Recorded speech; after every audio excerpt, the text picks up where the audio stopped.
Hear it from the mouths of babies.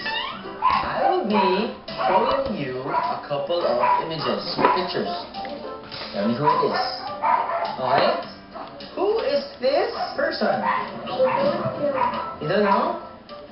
You put a lot of games. Right. Okay, let's play a lot of games later on. Okay? Using the iPad. Right. But first, You have you also have iPad? Oh, wow. We have a connection. There's something in common. Pero isa pa lang, naku, pahirapan na. Ganyan daw kasi talaga ang mga bata, lalo yung mga 2 to 3 years old. Kids that are 2 to 3 years old really have no attention span. They are very curious to explore. They are very curious to see, to touch, diba? To feel, to know. Explorative sila. Remember, ang mga ganun 2 to 3, hindi pa buo ang kanilang vocabulary. Nag-aaral pa sila. Kaya nga rin sobrang gusto nilang malaman at maintindihan ang mga nakikita nila sa paligid. Do you like to hold this one? What is that one? What is this? This is a? It's a mic! Oh, very good. And what do you do with mics? Okay, go. You wanna hold it and then? Are you singing? Wow, are you singing? Wow, Liam is clapping.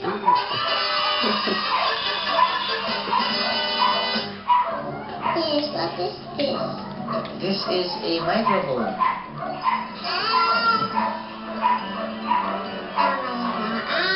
Right.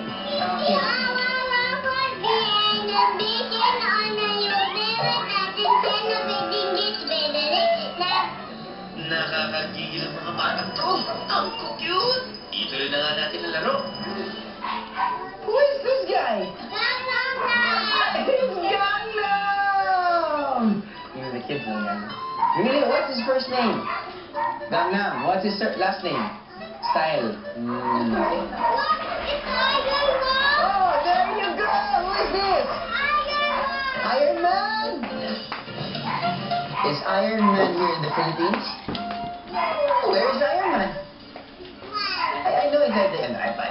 But where is Iron Man? Where does Iron Man live? Where? Very, very far. Iron Man is very, very far. They knew Iron Man, but they don't know who the actor is. They relate because that's what they see. Remember, nandiyan mga posters all over. When they go to the mall, nakikita nila. Then they hear people talking about it. Madali raw tumatak sa isip ng mga bata ang mga palagi nila nakikita. Pero kadalasan, hindi nila naaalala ang mas malalalim pang mga detalye tungkol dito. Who's this guy? Papa Jesus. Okay, I guess you represent Papa Jesus. Matibay rin daw ang belief system ng mga bata kung ano ang pinaniniwalaan nila. Sa tingin nila, yun talaga ang dapat at tama. Wow, so good! Oh, very good, very good. Looks like a girl. Why? The earrings, you mean? Only girls can wear earrings? At this stage, because ng mga bata na, feeling nila, alam nila ang lahat. Na-adapt nila, at hindi lang nila ina-adapt, nilalagay na nila sa sarili nila. Hindi lang nila nakikita, ina-adapt, hindi binubuhay nila sa kanila. Siyempre, gaya ng laging sinasabi, ang mga bata, hindi raw nagsisinungaling. How about this one? I don't know. He looks scary. Who's this? I don't know. She looks not nice. And scary. Not scary, Liam? Why? It's good. Yan ang tinatawag natin na innocence ng isang bata. Dahil ang mga bata ay innocent, lahat ng bagay sinasabi nila. But as they grow older, doon na nakikita nila yung power ng words. Ang titindi talaga ng kids today. At dahil din sa maagang exposure nila sa technology at media, maaga rin nahahasa ang kanilang kaalaman at imahinasyon. At bukod sa pagiging bibo at maboka, Kakain na po ako ng amosan bago pumasok sa school. pwede rin mag-excel ang mga bata sa iba't iba pang field. Many children have their own strengths, di ba?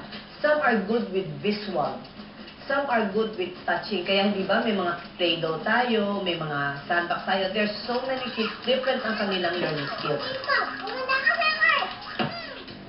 Ayon sa left brain, right brain dominance theory, mas magaling daw sa tinatawag na expressive at creative tasks yung mga taong mas malakas ang control ng right side ng utak. Kaya nga raw yung iba, mas nag-e-excel sa music o kaya sa visual art.